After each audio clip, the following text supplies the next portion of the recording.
In this tutorial, I will show you how to free up space in your Dropbox account. So don't forget to subscribe to our channel for more Dropbox tutorials. So log into your Dropbox account and open it in Chrome or any browser you have.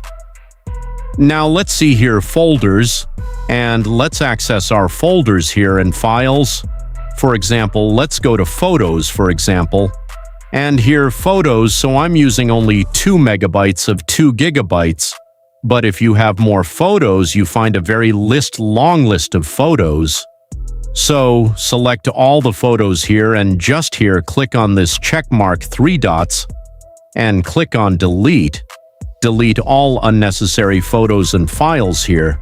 Click on Delete and head over to the Delete Files tab on the left side bar.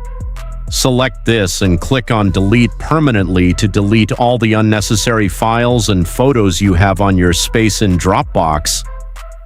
And this is it, guys. This is how you can free up your Dropbox space. If you found this guide too easy and helpful, don't forget to like, subscribe, and leave a comment.